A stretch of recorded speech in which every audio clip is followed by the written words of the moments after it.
유비 촉으로 들어가다. 유장과 유비가 불악산에서 만나서 100일 동안 잔치를 벌였다고 합니다. 당시 유비는 과거 형주의 서쪽 일대만 차지한 상황이었습니다. 절반은 오나라가 차지하고 북쪽에는 조조가 있었어요. 유비 입장에서는 자기 영토만 지키기도 버거운 상황이었습니다. 그런데 전쟁을 일으킨다. 그것도 멀리 촉으로 간다. 절대 쉬운 게 아니죠. 유비가 촉으로 들어갈 수 있었던 것은 오로지 유장의 초청 때문이었습니다. 유장님께서는 장악력이 점점 더 떨어지고 있었어요. 조위는 아예 반란까지 일으켰고요. 유비를 초청하자라고 합니다. 그러면 유장은 왜 바보같이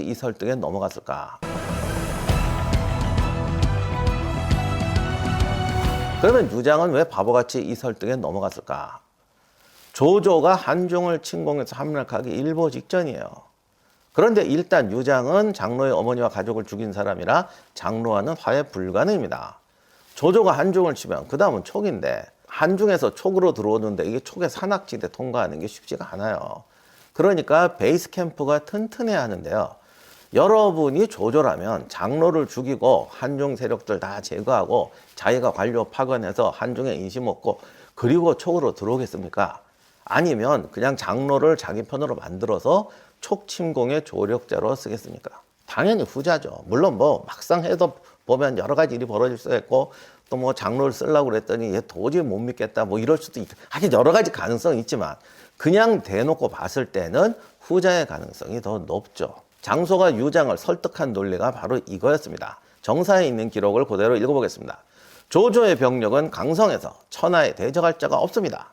만약 그가 장로의 물자를 이용해서 촉당을 취한다면 누가 그에게 대항할 수 있겠습니까?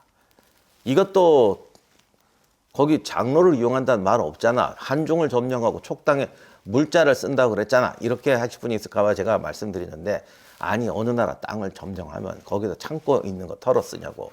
그거는 잠깐이지. 촉을 점령하려면 한중을 통치하면서 계속 조세를 받고 뭘 해야 될 거 아니야. 거기 있는 물자를 쓴다는 게 창고 한번 털어서 일회용으로 쓴다는 말이 아니에요. 옛날 말은, 옛날 기록은 정말 잘 읽어야 됩니다. 장성이 이렇게 말하자 유장은 이렇게 대답합니다. 나도 이전부터 그거 걱정해 왔어. 나도 알고 있어. 그런데 그 다음 말이 문제입니다. 방법이 없어. 아는데 방법이 없어서 손 놓고 있다. 이게 무능한 지도자의 전형입니다. 사실 무능하다고 해서 모르는 경우는 없어요. 다 알잖아. 시험 공부할 때 오늘 밤에 놀고 축구 중계 보고 텔레비 보면 내일 성적 안 나온다. 이거 모르는 사람이 어디 있어. 근데 실천하는 사람이 많지가 않죠. 근데 TV 딱 끄고 공부하는 사람이 많지가 않은 거지. 제가 이렇게 말하면 또 기분 나빠할지 모르겠는데 저도 공부 안 한 사람 쪽에서 해요. 아무튼 그렇다고 알면서 못하는 게 문제지. 몰라서 못하는 게 거의 없어요. 좌우간 이렇게 되니까 장송이나 법정 같은 사람이 이 사람은 지도자로 도저히 안 되겠다라는 생각을 했던 거죠. 근데 유장은 이런 생각했을지도 모르겠어요. 조조가 촉을 점령한 다음에 유장을 그냥 그대로 둘 가능성은 없을까. 촉이 원래 다스리기 힘든 땅이고 유장은 이제 때 그럭저럭 통치 내오고 있으니까 뭐 쓸 수도 있지 않을까 이런 생각은 했을 것 같은데 그런데요, 이 꼭두각시를 세우는 입장에서도요, 꼭두각시가 너무 유능해도 안 되고 너무 무능해도 안 돼요. 저라도 유장은 안 세웁니다. 무능력자를 누가 밀어줘요. 근데 문제는 유장도 자기가 꼭두각시 되는 건 또 되게 싫었던 것 같아요. 능력은 없는데 자존심은 센 사람, 전형이죠. 이제 유장에게 남은 유일한 방법은 외부 세력과 손잡는 건데 이때 유장이 자기 편으로 끌어들일 사람으로 유비를 고릅니다. 사실은 누구를 끌어들여야겠다고 결정을 내리면 끌어들일 사람이 유비밖에 없었어요. 조조, 당연히 안 되죠. 장로, 더 안 되죠.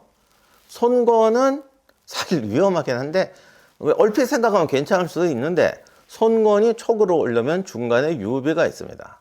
그리고 솔직히 손권도 만만치 않고 마초, 한수, 와 이건 더 무섭지. 그럼 유비는 어떠냐? 유비는 가까이 있어요. 그리고 자기 세력은 약해요. 하지만 적벽에서 조조를 격파하면서 세상에 충격을 주긴 줬어요. 요게 크기 컸다고 생각해. 이전에 유비 같으면 이걸 누가 불러. 근데 저 아저씨가 뭐가 없는 것 같은데 뭔가 주면 할 것 같다.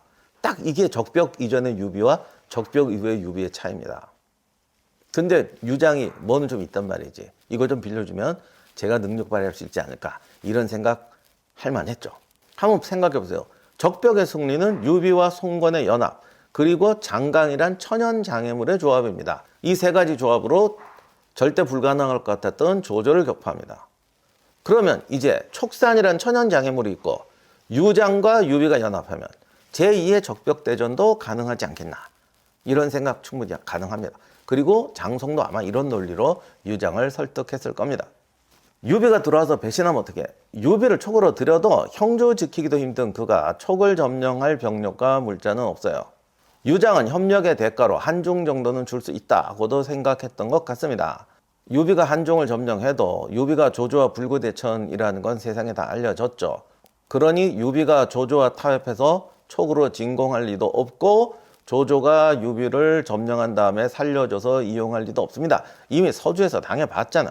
그리고 만약에 유비가 형주도 없고 한중을 얻으면 촉으로 들어오겠어? 조조하고 생사대결을 하겠지? 이렇게 생각했을 수도 있어요.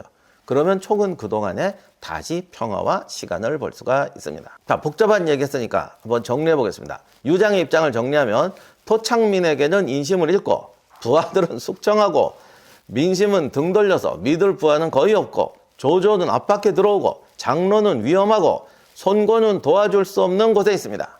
그런데 뭔가 능력은 있지만 재력과 물자가 부족한 사람이 있어요. 이 유비 도와주면 뭔가 좀 하긴 할 것 같아요. 유비 입장에서 보면 유비의 객관적인 약함, 그동안 고생하면서 쌓아온 명성, 어떻게 보면 참 끈질긴 투쟁, 그리고 그 와중에서도 사람의 인심을 잃어서는 안 된다는 그 철저한 자기관리, 뭐 이런 유비의 장점과 단점이 한순간에 전부 장점이 된 거죠. 그래서 도저히 불가능했던 기회가 하늘에서 뚝 떨어집니다. 이래서 세상 일은 모르는 거고 우리가 스펙만 가지고 자신과 남을 판단해서는 안 됩니다. 제가 뭐 이런 얘기 너무 자주 하지만 자기 스펙에서 이건 좋은 거고 이건 나쁜 거고 이런 건 다 제한적이고 상대적인 거예요. 그것만은 여러분이 꼭 명심했으면 좋겠어요. 자, 이렇게 돼서 유비의 촉의 입성이 결정됩니다. 유비는 장수와 노력을 제공하고 유장은 병력과 물자를 댄다. 근데 아무래도 이거 좀 위험하잖아요. 유장의 신하 중에서 제일 유능했던 거의 정승감이었던 황건이 위험하다고 제안합니다. 근데 이 황건이 조금 그 똑똑한 관료 스타일이었던 것 같아. 그러니까 예를 들면 전하 아니되옵니다. 이렇게 하는 게 아니라 장점, 단점 이렇게 써서 보고서를 제출했다고 합니다. 이게 황건이라는 사람한테 참 좀 기록이 더 있으면 굉장히 재밌는 사람인데 아무튼 결론은 뭐겠어요? 위험하다겠죠. 그런데 아니되옵니다 안 하고 장점은 이겁니다. 아마 이거에 혹하신 것 같은데 이럴 위험성이 있습니다. 그러니 한다고 하셔도 이런 거를 대비해야 됩니다. 이런 얘기를 했던 것 같아요. 근데 보고서가 남아있지 않아서 내용은 알 수가 없는데 문맥으로 보면 그런 것 같습니다. 물론 아니되옵니다 하는 사람도 있죠. 왕루라는 사람은 성문에 거꾸로 매달려서 반대를 합니다. 이게 중국에서 아주 극단적으로 반대할 때 쓰는 방법이 거꾸로 매달린다예요. 그러나 유장은 듣지 않았어요. 오히려 유비를 후대하라고 각 군현에 명령을 내립니다. 정사에선 이렇게 표현했습니다. 유비가 익주로 들어갔는데 들어가는 길이 마치 자기 집으로 돌아가는 것 같았다. 왜? 지나가는 곳마다 어서 오세요 하고 뭐 물자 대주고 파티하고 만세 부르고 그러니까. 유비가 촉에 와서 유장과 만난 곳이 부현입니다. 부현이 만남의 장소가 된 데는 두 가지 이유가 있습니다. 첫 번째가 수로입니다. 양자강 지류가 이곳 부현으로 바로 연결이 됩니다. 이번에 답사를 해보니까 강이 제법 크고 깊어서 옛날 배로 이동하는 건 전혀 무리가 없겠더라고요. 지금도 뭐 배가 다닐 정도니까. 그야말로 형주와 연결되는 교통 요충입니다. 또 하나의 이유는 지난번 검문관 편에서 말씀드렸는데 진나라 때부터 성도에서 관중으로 서안 쪽으로 연결되는 금우도라는 도로가 있다고 그랬잖아요. 이 금우도가 지나가는 노상에 있는 도시가 부현이에요. 그런데 이 부현 남쪽은 평야지대입니다. 이 부현으로부터 점점 산지가 시작돼서 검문관까지 이어집니다. 그러니 유장이 부현으로 와서 직접 유비를 맞이했다는 건 유비가 내리는 항구에서 영접한다는, 그야말로 귀빈을 영접한다는 뜻도 있지만 이건 표면적인 거고 실제로는 부현에서 더 이상 내려오지 마. 네가 갈 곳은 여기가 아니라 북쪽이야. 여기서부터는 쳐다도 보지 마. 이런 뜻도 있는 거죠. 유장전에 보면 유장은 보병과 기병 3만여 명을 거느리고 부현에 와서 유비를 기다렸다고 했어요. 그리고 유비가 도착하니까 유장과 100여일 동안 파티를 벌였다고 했습니다. 그런데 정말 100일 동안 잔치만 했으면 그것도 3만 명 거느리고 나라 망했겠죠. 이게 군대를 빌려주고 군사협정 맺는 건데 이게 쉽게 되겠어요. 다만 뭐 이 와중에 지도부가 매일 저녁 식사는 성대하게 했겠죠. 뭐 일주일에 한 번은 뭐 크게 파티하고 그러긴 했겠지만 중요한 건 파티가 아니에요. 협약이 완성되자 유장은 부현 북쪽 가맹관 근처에 있던 백수의 병력을 유비에게 지원해주고 가맹관으로 가서 장로를 막도록 합니다. 매년 현지에서는 유장과 유비가 만나서 잔치를 벌였던 곳이 불악산이라고 합니다. 기록은 없지만 그 말은 솔직히 맞는 것 같아요. 제가 이번에 답사를 해봐도 거기 말고는 군대가 주둔할 것이 없어요. 물론 유비군이 주둔했는지 유장군이 주둔했는지 모르겠지만 최소 유장군이 선점은 했겠죠. 왜냐하면 부현이란 곳이 이게 교통요지고 전략요충인데 군대가 주둔할 만한 기지를 세울 그런 산이 불악산밖에 없어요. 거기가 제일 좋은 자리입니다. 거기를 안 세웠으면 생각이 없는 거지. 그리고 100일 파티는 아니라도 유장과 유비가 만나면 회맹의식하고 파티도 했겠죠. 근데 중요한 거는 이제 파티인데 그 만남의 파티는 있잖아요. 장송과 법정이 이런 만남의 파티장에서 유장을 살해하고 바로 군대를 돌려서 촉을 접수하려고 합니다. 이 계획이 일단 성공 가능성은 꽤 있었던 것 같습니다. 그리고 장송하고 법정이 바보는 아니잖아. 그 두 사람 말을 믿어야죠. 어떻게 유장 병력이 3만이나 된다는데 유장이 3만 명을 거느리고 왔다는 건 기록이 와전된 게 분명합니다. 유비가 데리고 온 병력은 정확히 모르겠는데 나중에 양해가 지휘하는 백수군과 유비가 촉 현지에서 추가로 모집한 병력과 합쳐서 3만 명이 됐다고 해요. 요 기록이 또 어떻게 옆으로 돌다가 유장이 3만을 데리고 왔다 이렇게 와전된 것 같습니다. 그런데 백수는 거의 가평관 근처에 있는데 지금 장로하고 대치 중인데 거기 전병력을 빼내서 부현해 온다. 이거 말도 안 되죠. 그리고 다른 기록에 보면 유장이 부현에 데리고 온 병력, 그러니까 경호병력은 4천 정도였던 것 같아요. 유비 병력은 정확히 모르겠는데 글쎄 4천보다 많았을 리는 없을 것 같습니다. 좀 더 됐다고 해도 양해와 유비군에 편입할 백수군 일부도 좀 오긴 왔을 테니까 유장을 습격해서 성도로 진격하기에는 절대로 만만치 않은 상황입니다. 그리고 유장이 바보라서 유비보다 조금 데리고 왔겠냐고. 그러니까 또 유비도 또 한 번에 다 병력 다 데리고 왔을 리도 없고요. 뭐 이런저런 생각하면은 유장이 충분히 안심하고 파티할 상황은 만들어 놨겠죠. 그런데 왜 법정하고 장송은 파티장에서 유장을 살해하라고 했을까? 이때 유장의 호위대를 지휘하는 사람이 법정과 법정의 동양 친구였던 맹달이었습니다. 맹달도 나중에 배신하긴 하지만 유비한테 신뢰를 꽤 얻었거든요. 둘이 법정하고 친구라서 그래요. 그러니까 이게 자기가 믿는 경호대 이걸 어떻게 되나? 친위대가 지금 딴 놈한테 넘어가 있는데 뭐 유장이 무슨 재주로 살아남아? 이 정도면 승산 100%입니다. 그랬는데 유비가 이게 또 우리의 유비가 진짜 유비답게 거절합니다. 소설에서는 정말 이게 또 감동 포인트죠. 유비의 감동 포인트가 두 개잖아. 형제에서 도망갈 때 백성들 우리를 버리고 도망가십시오. 안 된다. 세 개구나. 제갈량이 유표 해치우고 형조 먹으라고 그럴 때 의리상 그럴 수 없다. 여기 와서 유장이 해치우고 빨리 접수하십시오. 안 된다. 옛날에 이게 그래서 또 만화에서는 유비의 바람 스토리로 나오는데 이게 또 유비가 바보라서 그랬겠냐고. 절대 성인군자, 천사, 바보 그래서 이런 거 아닙니다. 법정과 장송은 둘 다 머리는 좋은데 성격이 빡빡해요. 그래서 본인들이 애초에 군주가 될 마음은 없었던 것 같아요. 우리는 책사로 만족한다 그랬던 것 같습니다. 그래서 유비한테 건의를 했는데 유비가 반대합니다. 왜? 이 아저씨는 책사가 아니라 리더거든. 자기 병력도 좋고 아직 익주 인심도 모르는데 손을 쓸 수야 있죠. 근데 그 다음 어떡하냐고. 항상 유비에게 중요한 건 그 다음이야. 본질. 나는 어떻게 통치할 건데. 앞도 성공하지 못한 이 골치 아픈 땅을 이런 식으로 해갖고 어떻게 통치를 해. 그러니 아무리 법정과 장송이 유능하다고 해도 별로 관료사회에서 인심도 안 좋은 이 왕따 똑똑이들 믿고 어떻게 쿠데타를 합니까? 그랬다가는 유언골 나는 거죠. 정사에는 한 줄로 표현을 했어요. 조급하게 해서는 안 된다. 소설처럼 뭐 나는 뭐 도덕을 저버릴 수가 없다, 뭐 배신할 수 이런 거 아니고 하긴 할 텐데 지금은 아니다 이겁니다.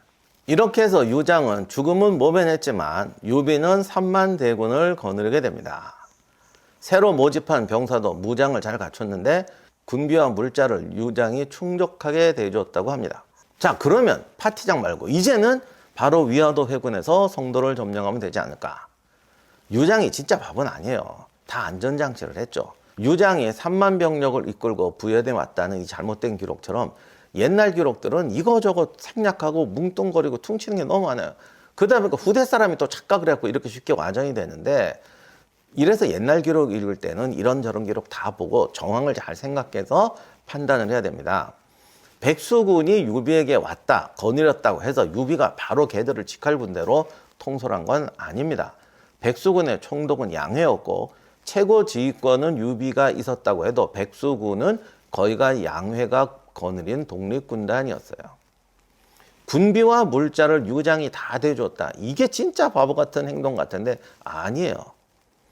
유비가 형주에서 자체 보급선을 유지했다면, 뭐 있고 없고 능력 있고 떠나서 만약에 유비가 그런 자체 보급선을 유지했다면 말 그대로 유비는 독자적으로 전쟁을 수행할 수 있는 독립군단이 됩니다. 반면에 자체 보급망 자체를 개설하지 못하고 군수와 보급을 유장에게서 얻어먹어야 한다는 건 유장에게 한쪽 생명줄을 잡혀 있다는 의미죠. 결과적으로 독자적인 작전 능력을 보유하지 못했다는 겁니다. 병력이 3만이래지만 그것 다 통솔해서 뒤로 돌릴 수도 없고 보급물자, 군수물자를 조달할 수도 없습니다. 약탈하면 되잖아. 그렇게 약탈해갖고 거기를 어떻게 다스리겠니? 쓸고 지나가는 것도 아닌데, 아까 말했듯이 파티장에서도 안 죽이는 유비가 거기서 약탈하고 현지 조달해서 쓰겠다고 하겠냐고요. 뭐 실제 전쟁하다 보면 그런 일도 좀 있겠지만 이것도 다 당시 백성들이 생각하고 감수하는 선에서 해야 되는 겁니다. 자, 그런데 이렇게 되면 세 번째 마지막 질문이 됩니다. 뭐야, 3만 병력이 있어도 안 돼. 군수물자도 없어. 그러면 차라리 법정말처럼 파티장에서 죽이는 게 낫지. 왜 이렇게 복잡하게 해? 당신 뭐 이거 가지고 뭐 할 수 있어? 사실 법정과 장성이 그래서 그 생각 다 하고 파티장에서 해치우자고 그랬던 것일 수도 있죠. 그런데 유비는 다 생각이 있어요. 왜? 유비의 장점, 친화력, 갑, 매력, 갑. 자신은 이 땅을 통치하고 단기간에 이들로부터 인심을 얻을 자신이 있는 거죠. 그리고 그게 유일한 방법이에요. 그리고 자기를 여기다 부를 유장이 왜 불렀어? 부하들이 다 등 돌렸고 인심을 못 얻어서 그렇잖아.